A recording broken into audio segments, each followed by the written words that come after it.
안녕하십니까. 생활 속의 기도라는 주제로 이제 우리가 본격적인 강의를 시작하도록 하겠습니다. 저번 시간에 기도의 의미란 무엇인가 우리가 간단하게 살펴봤어요. 기억나세요? 안 나세요? 한 명도 대답이 없구나. 자, 그래서 기억나는 걸로 할게요. 어째 불안한데요? 이럴 때마다 제가 하는 소리가 있어요. 입버릇처럼. 와준 것만도 고마워요. 그래요. 자, 그래서 우리가 교재를 효림출판사 생활 속의 기도법이라는 책이에요. 그렇죠? 효림출판사 생활 속의 기도법.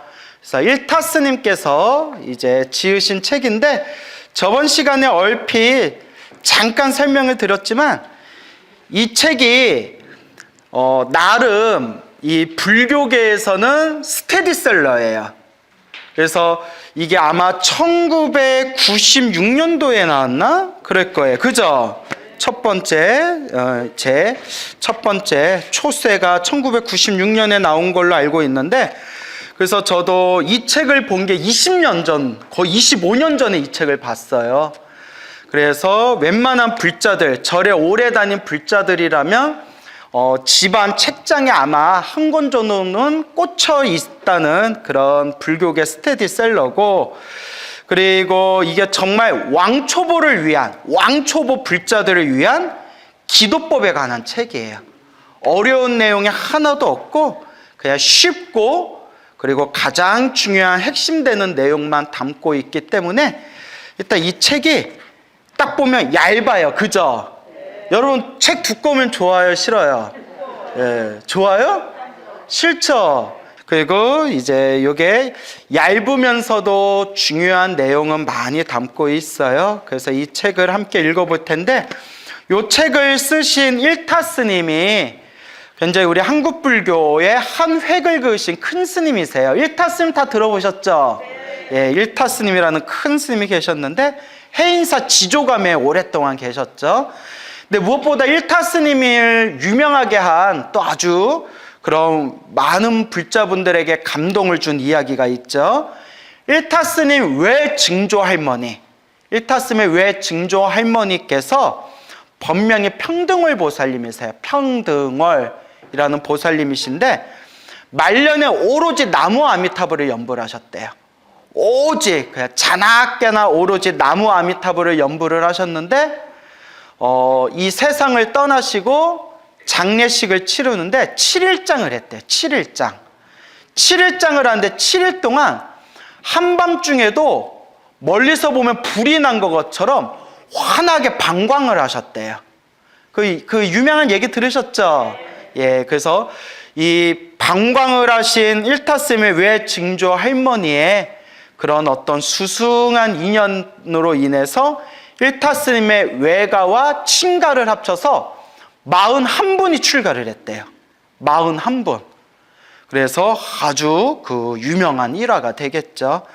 그래서 그런 DNA, 유전자가 있어서 그런지 몰라도 일타스님께서도 경에도 밝으시고 계율에도 아주 해박하시고 참선수행도 열심히 하셨지만 이 일타스님의 일대기를 보면 한 번씩 그 삶의 고비가 있을 때마다 기도 수행으로 크나큰 체험과 가피를 경험하신 분입니다. 그래서 일타스님이 당신께서 젊은 시절부터 간절하고 정성스럽게 기도를 하셔가지고 그 크나큰 가피, 그 체험, 그 힘을 얻으신 그런 당신만의 내공이 있기 때문에 일타스님께서 기도에 대해서 설법하신 내용을 보면 참 진실하다, 진정성이 있다, 굉장히 마음에 와닿는다라는 것을 우리가 이렇게 미루어 짐작할 수가 있습니다. 그래서 생활 속의 기도법 일타스님의 이 소중한 법문이 담겨져 있는 요 교재를 보면서 기도란 이런 것이구나, 기도의 세계는 이런 것이구나, 우리 불자가 어떤 마음으로 기도해야 되겠구나, 이것을 찬찬히 살펴보는 시간을 가져볼게요. 재밌겠죠? 그래요. 자, 그러면 우리 첫 번째 서문 한번 볼까요? 서문 5페이지 서문. 책을 안 가져오신 분은 광우쌤의 낭낭한 목소리를 들으면서 마음에 이렇게 새겨 넣으시면 되겠습니다. 예, 책 없으셔도 돼요. 한번 잘 들어보세요. 서문. 효림 출판사와 나와 내 주변 그리고 새길 만한 역대의 기도 성취 영험단들을 모아 엮은 기도책을 발견하자. 일타스의 기도라는 책이 따로 있어요. 그건 그냥 기도 영험단, 기도 체험담에 대해서 쓰신 기도라는 책이 있어요. 그 기도라는 책을 발견하자 그 책을 읽은 수많은 불자들이 무엇을 하고 싶다며? 기도를 하고 싶다며 기도하는 방법을 이 산승에게 또 출판사로 빗발치듯 물어왔다라고 돼 있죠.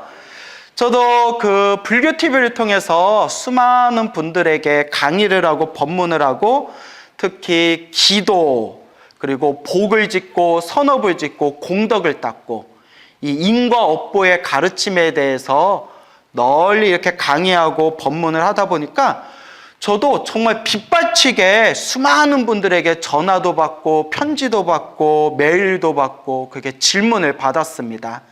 스님, 어떻게 기도해야 됩니까? 어떤 기도를 해야 더 좋은 겁니까? 라는 질문을 굉장히 많이 받았어요. 그래서 심지어 절에 오래 다녀셨다는 분들조차도 기도의 핵심에 대해서 잘 모르시는 분들이 많더라고요. 절에 오래 다닌 분들조차도 기도를 어떻게 해야 되는지 딱 중심이 안 잡힌 분들을 많이 봤어요. 그래서 제가 언젠가 좀 기도에 대해서 전체적으로 기도에 대해서 좀 개괄적으로 총괄적으로 한번 사람들에게 딱 중심을 잡아줄 수 있는 그냥 강의 한번 해야 되겠다라는 생각이 들었어요. 그래서 앞으로 그런 시간이 될 거예요. 여러분들은 기도 어떻게 하는지 알아요? 몰라요? 야, 진짜 어떻게 대답조차 없냐? 자, 계속 읽어볼게요. 이와 같은 반응은 실로 예상 밖의 일이었고 저자로서는 응분의 책임을 느끼지 않을 수 없었다. 그리하여 생활 속의 기도법이라는 제목으로 기도법을 일러주는 책을 세상에 다시 내놓게 된 것이다. 생활 속의 기도법. 이 책은 크게 몇 장으로 구성되어 있다? 4장. 한글은 읽으시네요. 하도 말이 없어서. 제1장 기도 성취의 지름길에서는 기도 성취의 원리와 불보살의 가피에 대해 설명하였고 2장 생활 속의 기도법에서는 평소 일상생활 속에서 쉽게 행할 수 있는 기도의 기본 원리와 방법에 대해 상세히 이야기하였으며 3장 특별 기도 성취법에서는 아주 다급하고 어려운 상황에 처하였거나 특별한 경우에 행하는 기도법에 대해 구체적으로 제시하였다라고 되어 있네요. 그죠? 그리고 4장 영가천도 기도법에서는 죽은 이를 보다 좋은 세계로 나아갈 수 있도록 인도하는 영가천도의 묘법과 천도하는 이의 마음가짐 등에 대해 깊이 있게 제시하였다. 자, 여기까지는 그냥 이 책에 이런 내용이 나오는구나 정도만 여러분들이 인지하시면 돼요. 자, 근데 그 뒤에 나오는 내용이 우리가 좀 마음에 새겼으면 좋겠어요. 기도는 실천이지 이론이 아니다. 기도는 무엇이다? 실천. 그래서 제가 늘 불자님들께 드리는 이야기가 불교는 지식의 종교가 아닙니다 라는 말씀 자주 드리죠. 불교는 무엇의 종교가 아닙니다. 지식의 종교가 아니라 내가 스스로 수행하고 체험하고 맛을 봐야 된다라는 말씀을 굉장히 자주 드립니다. 그렇죠, 여러분. 그래서 내가 스스로 체험하고 맛을 봐야 된다. 그래서 우리 불자들이 신앙생활을 할 때 그 첫걸음이 일단 기도예요. 기도를 하고 그리고 복을 짓고 선업을 짓고 그렇게 내 마음을 닦아나가는 거. 일단 첫걸음은 기도에서 시작되는 거죠. 그래서 기도란 어떤 의미가 있느냐, 저번 시간에 제가 설명을 다 드렸어요. 예, 나중에 또 우리 헬로부다 TV로 유튜브로 올라가니까 꼭 여러분들 보시고 기도란 또 이런 의미를 담고 있구나, 여러분들이 잘 이해해 두셨으면 좋겠습니다. 기도는 실천이지 이론이 아니다. 하지만 법에 맞지 않는 기도는 올바른 결실을 이루어낼 수가 없다. 따라서 기도 방법을 제대로 아는 것은 일단 제대로 알아야 돼요. 그래서 우리가 경전 공부하는 거예요. 불교는 지식의 종교가 아닙니다. 불교는 수행의 종교, 체험의 종교입니다 라고 말씀드렸죠. 근데 그냥 수행만 하고 체험만 해서는 안 돼요. 교과서가 있어야 돼요. 지도와 나침반이 있어야 돼요. 그러니까 불교는 지식의 종교가 아니지만 올바로 알아야 돼요. 올바로 알아야 올바른 길을 갈 수가 있다. 올바로 알 수 있는 교과서, 지도와 나침반이 바로 무엇이다? 그렇죠. 경전. 부처님의 말씀, 경전이다. 그래서 제가 불자님들한테 늘 드리는 이야기가, 우리가 부처님의 가르침을 닦을 때 반드시 경전, 부처님의 말씀으로 근거를 삼아야 된다라는 그런 이야기를 자주자주 드렸습니다. 그러니까 여러분, 스님의 말도 100% 믿으면 안 돼요. 알겠죠? 스님도 아직 깨달음을 얻기 위해서 닦고 있는 과정에 있는 수행자들이에요. 스님들도 실수할 때가 있습니다. 스님들도 완벽하지가 않아요. 아직은. 그냥 닦고 있는 과정에 있는 수행자들이에요. 그렇기 때문에 스님의 말씀도 중요하지만 스님의 말씀보다 우리가 더 의지하고 더 근거로 삼아야 되는 것은 누구의 말씀이다? 부처님의 말씀. 경전에 근거를 두고 경전을 의지해야 된다라고 꼭 말씀드리고 싶습니다. 알겠죠? 저도 잘난 건 아니지만, 절대 저도 잘난 건 아니지만 가끔 부처님 법에 대해서 이런저런 말씀하시는 분들 그런 이야기에 귀 기울이다 보면 전혀 경전에 근거를 두지 않거나 그냥 자기 얘기를 마치 부처님 가르침인 것 마냥 포장하거나 왜곡해서 설명하는 분들, 그런 이야기를 제가 여러 번 들었어요. 물론 제가 잘난 건 아니지만 적어도 우리가 무언가 법에 대해서 얘기할 때, 부처님 가르침에 대해서 얘기할 때 경전에 근거가 있어야 되잖아요. 그죠? 근데 그냥 자기 이야기를 마치 부처님 말씀인 것처럼 이야기하는 분들이 있어요. 그러면 된다, 안 된다? 예, 반드시 부처님의 말씀, 경전에 근거를 둬야 됩니다. 그래서 우리가 경전 공부를 해야 되는 거예요. 알겠죠? 예. 그래서 법에 맞지 않는 기도는 올바른 결실을 이루어낼 수가 없다. 우리가 옛날 고대에서부터 막 복을 받고 싶어서, 복을 얻고 싶어서 하늘의 제사를 지내는, 하늘의 제사 지내고 하늘에 기도 드리는 의식, 문화가 고대에서부터 발달이 되어 왔어요. 그렇죠, 여러분? 고대에서, 고대 사회에서 하늘에 제사 지내고 기도 지낼 때 살아있는 짐승, 살아있는 생명을 죽여서 제사 지내는 문화가 있었어요. 그죠? 자기는 복을 짓기 위해서 살아있는 생명을 죽여서 하늘에 제사를 지내고 복을 기원했지만 올바른 방법이에요? 아니에요? 아니죠. 그래서 부처님 경전에도 살아있는 생명을 죽여서 제사를 지내고 복을 구하는 것은 절대 복을 얻을 수가 없다. 오히려 다음 생, 다다음 생, 이 살생의 업보로 끔찍한 그런 인과 업보를 얻게 될 것이다 라는 말씀이 나와요. 기도하려면 올바로 기도해야 돼요. 그래서 올바로 기도하는 그 방법이 어디에 있는가? 첫째는 부처님의 경전, 둘째는 부처님의 경전을 의지하면서 기도를 많이 하셨던 그 큰 스님들의 법문을 통해서 우리가 이런 식으로 기도하면 적어도 엇나가지는 않겠구나, 이런 식으로 기도하는 게 불교에서 말하는 올바른 기도법이구나 라는 것을 우리가 하나하나 공부해 나아가게 되는 겁니다. 그래서 일타 스님 같은 분도 경전 공부도 아주 해박하게 많이 하셨고, 계율도 아주 밝으셨고, 무엇보다 스스로 기도 수행을 많이 하시고 기도 체험을 생생하게 맛을 보신 분이기 때문에 일타 스님께서 법문하신 기도에 대한 그런 내용들을 보면 상당히 마음에 얻어갈 게 많습니다. 그러니까 여러분들도 마음을 잘 집중해서 그렇게 배워나가시기 바랍니다. 이 한 권의 책을 내면서 산승은, 산에 사는 스님이다 해서 산승이라고 하죠. 간곡히 당부드린다.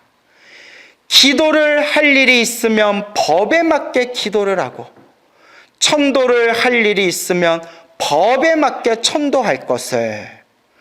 그렇게 할 때 이 세상은 맑아지고 밝아지며 이 땅은 부처님 땅으로 바뀌어 간다. 법다운 기도, 법다운 천도야말로 우리와 영가 모두를 피안의 세계로 나아갈 수 있게 하는 원동력이 되기 때문이다. 이를 깊이 명심하고 기도를 해봐라. 일단 해봐라. 틀림없이 기도 성취가 스스로 찾아들게 된다. 부디 모든 불자들이 간절한 기도, 법에 맞는 기도를 행하여 소원을 성취하기를 이 산승은 축원에 마지 않는다. 자, 그러면 이제 우리 일타스님께서 이 책을 저술하시면서 이 책을 저술하게 된 당신의 본래 의미, 의도에 대해서 우리가 서문을 통해 가지고 한번 살펴봤습니다. 한마디로 기도해야 된다. 근데 기도는 그냥 하는 게 아니다. 어떻게 해야 된다? 꾸준히.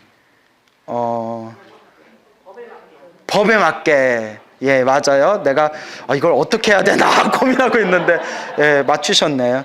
예, 법에 맞게. 그렇죠?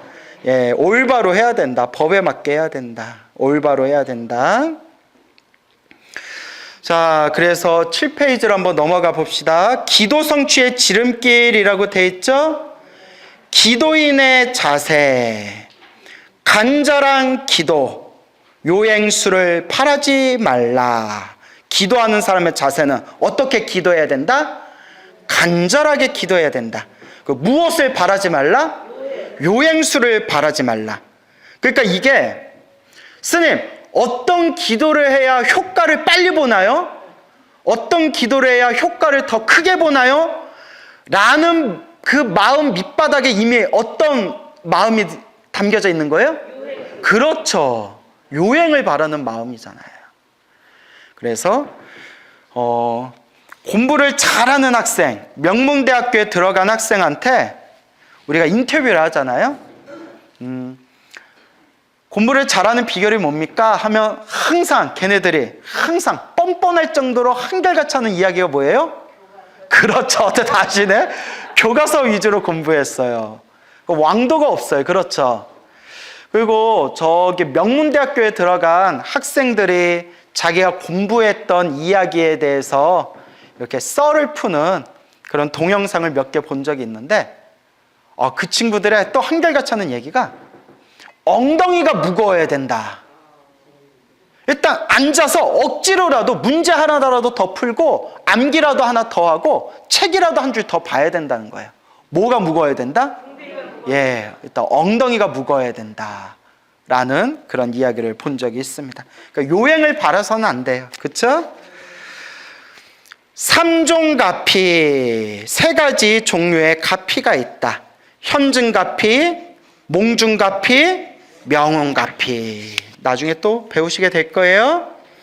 자, 넘어가서 생활 속의 기도법. 잠자기 전에 기도를, 일타쌤은 잠자기 전에 하는 기도를 굉장히 중요하게 보셨어요. 왜냐면 우리가 잠을 잘 때 잠재의식, 무의식에 빠져든다는 거예요. 그 잠재의식, 무의식 속에 빠져들기 전에, 그 잠자기 전에 하루를 정리하면서 하는 그 기도, 정신을 집중해서 하는 그 기도가 참 중요하다. 일타쌤은 그렇게 보셨어요. 그래서 임종정가, 임종, 죽기 전가, 잠들기 직전이 중요하다. 수험생과의 대화, 가족과 중생을 위한 기도. 108배 기도, 왜 절을 하라고 하는가? 108번뇌와 108배. 아침에는 108배, 자기 전엔 염불이라고 나오죠? 특별기도 성취법, 속성 가피를 이루려면, 가피를 빨리 이루려면 절하는 사람과 절받는 부처님, 사력 십증배, 사력 십증배, 사력, 죽을 힘을 다하면 몇 배 강해진다? 10배 강해진다는 거예요. 죽을 힘을 다해서 기도해봐라. 매일 3000배를 며칠 동안? 37일 동안. 37일이면 며칠이에요? 21일. 예, 21일 동안 매일 3000배를 해보래요. 여러분 해본 적 있어요? 없어요? 없어요? 저 해봤을까요? 안 해봤을까요? 안 가르쳐주지. 3000배를 못하면 하루에 염불 30,000배를 한다는 마음으로, 예, 다 수많은 부처님을 향한 기도는 하나로 통합니다. 그러니까 무릎이 아픈 분들은 저는 절을 무리하지 말아라 라고 말씀을 많이 드려요. 왜냐하면 절을 잘못해가지고 무릎 상한 분들이 많거든요. 그러니까 뭐든지 지혜롭게 해야 돼요. 수행자의 기도, 기도로서 수행의 기틀을, 수행 중에 장애가 있을 때 기도의 극치는 무엇이다? 깨달음이다. 결국 여러분, 기도가 비는 거라고 했죠. 빌기자의 빌도자, 비는 거다. 부처님 도와주십시오. 저에게 힘을 주십시오. 부처님, 보살님, 빌고 빌고 비는 거지만, 저번 시간에 말씀드렸죠. 빌고 빌고 빌어서 빌다 보면 결국 어떻게 된다? 텅 비어진다. 결국 부처님, 저에게 힘을 주세요. 저를 도와주세요. 라고 빌고 빌던 그 마음이 나중에는 부처님, 모든 중생을 괴로움에서 건져주세요. 라는 마음으로 들어가게 되고, 모든 중생이 괴로움에서 벗어나기를 바라는 마음, 모든 중생이 다 함께 행복하기를 바라는 그 마음이 나중에는 결국 마음의 깨달음, 깨달음의 길로 나아가게 된다. 결국 기도의 핵심은, 기도의 목표는 바로 무엇이다? 예, 결국은 깨달음이에요. 결국 불교의 목표는 깨달음입니다. 하지만 나 혼자만의 깨달음이 아니라 모든 중생 다 함께 모하여지이다, 성불하여지이다. 이것이 바로 불교의 목표가 되겠습니다. 그래서 여러분 예불문 다 외우시죠? 예불문에 보면 원공법계 제중생 자타일시 성불도가 되겠습니다. 알겠죠? 수행자의 기도는 결국 깨달음으로 나아가게 된다. 그래서 영가천도 기도법 나오죠? 영가의 천도, 어느 학인 스님의 죽음, 자력의 천도, 타력의 천도. 영가와 통하는 것은 마음과 마음이라고 돼 있네요. 그죠? 예. 그 밑에 광명진언을 외우며 라고 돼 있죠? 예. 요 출판사 요 대표님께서 요걸 저희가 유튜브 강의에서 이 책을 교재로 쓰겠습니다 하니까 흔쾌하게 허락을 해주셨는데, 그분께서 이제 한 가지 당부의 말씀을 하셨는데, 여기에 광명진언을 외우며 라고 있죠? 요거는 당신이 요 생활 속의 기도법 뒤에다가 이렇게 덧붙인 거래요. 덧붙인 부분이고 따로 이 부분을 확장시켜서 광명진흥 기도법이라는 책을 또 냈대요. 그래서 요 부분은 요 광명진흥을 외우며 부분은 우리가 강의에서 빼놓겠습니다. 알겠죠? 예, 나중에 기회가 되면 광명진흥 기도법이라는 책을 사서 보셔도 좋을 것 같아요. 자, 그렇게 해서 자 이제 본격적으로 한번 우리가 읽어볼까요? 13페이지. 사람의 한평생 가운데 마음먹은 대로 되는 일이란 지극히 적다. 나이가 들수록 여러분 이 구절이 마음에 참 와닿아요. 그죠? 사람의 한평생 가운데, 그러니까 우리 중생이 살아가는 인생이 마음먹은 대로 술술 풀리는 게 쉽다 어렵다? 어려워요, 여러분. 그래서 우리 불교에서는 이런 말씀이 있죠. 내 인생이 원하는 대로 술술 내 인생이 풀리기를 바라는 마음이 세상에서 가장 큰 욕심이다. 세상에서 가장 큰 망상이다라는 말이 있어요. 이 세상의 모든 일이 술술 풀리기를 바라는 마음 자체가 바로 망상이에요. 인생은 우리가 중생으로 태어난 이 순간부터 그냥 내가 지은 업보대로 살아가는 거예요. 그래서 늘 여러분들께 귀가 따갑도록 드리는 말씀이 중생은 무엇대로 살아가더라? 다 복대로 살아가는 거예요. 부처님도 분명히 모든 중생들이 자기 복대로 살아간다. 경전에서 수없이 말씀하셨고 수많은 큰 스님들께서도 다 중생들이 자기 복대로 살아간다 말씀을 하셨어요. 이 복이 참 중요합니다. 복 중에 최고의 복이 뭐라고 하죠? 사람으로 태어나기 어렵고 부처님 법을 만나기 어려웠고, 여러분들이 사람으로 태어나서 부처님 법을 만나서 우리가 그래도 이 자리에 이렇게 모여서 이 부처님 도량 안에서 부처님의 가르침을 공부할 수 있다는 것 자체가 그래도 무엇이 많은 사람들이다? 복이 많은 사람들이에요. 복이 많은 사람들이지만 우리가 시작 없는 옛날부터 지었던 서로 저마다 각자 자신의 업보가 있기 때문에 다 중생 결국 내 업보대로, 은혜는 은혜대로 받고 왼수는 왼수대로 갚으면서 그렇게 서로 뒤섞이면서 살아가는 게 인생이에요. 그래서 부처님이 일체계고라고 말씀하셨어요. 뭐라고요? 일체계고. 일체는 모든 것이란 뜻이에요. 모든 것, 모든 현상은, 모든 것은 계곡이? 이러면 큰일 나요. 개자가 무슨 개자? 모두개. 고자는 괴로울 고. 일체, 모든 것이 모두다. 무엇이다? 괴로움이라고 했어요. 태어나면 늙고, 늙으면 병들고. 여러분들 아무리 오래 살고 싶어도 결국은 어떻게 해야 돼요? 죽어야 돼요. 태어나고 늙고 병들고 죽을 수밖에 없고, 그 속에서 내가 지은 업보 따라서 또 몸을 받고 또 몸을 받으면서 자기가 지었던 업보대로 살아가는 것, 이게 바로 윤회 세상이에요. 그래서 이 윤회 세상을 부처님께서 신통력으로 완벽하게 꿰뚫어 보신 뒤에 6가지로 구분을 하셨어요. 몇 가지?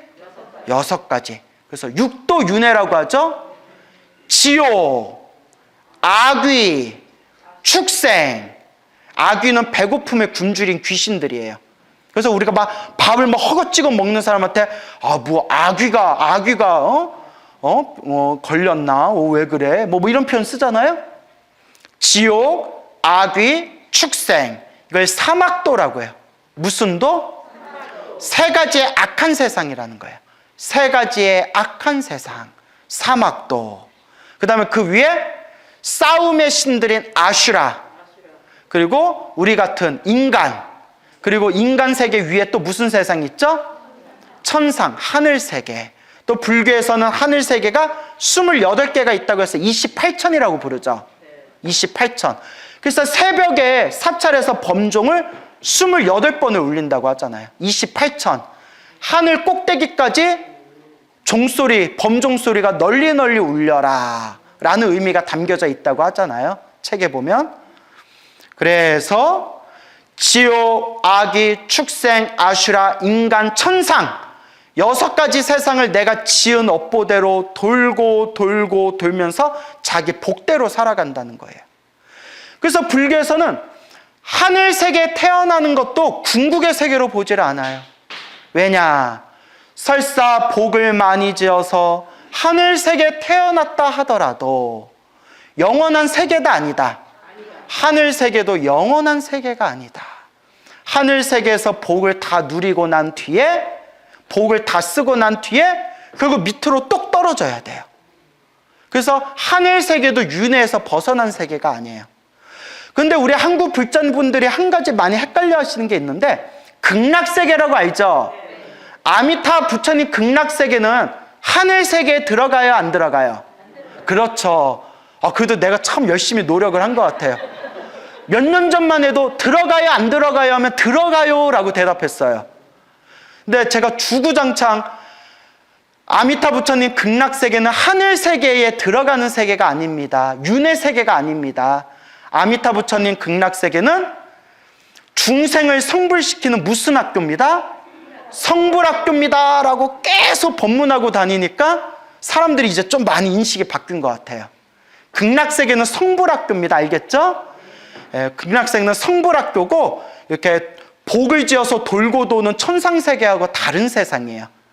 극락세계는 성불학교고 우리가 흔히 말하는 육도윤회라고 했을 때 지옥, 아귀, 축생, 아슈라, 인간, 천상 이 6가지 세상을 내가 지은 업보대로 돌고 돌면서 산대요. 근데 절에 다니시는 분들 중에서도 이 육도윤회, 윤회를 안 믿는 분들이 은근히 있더라고요.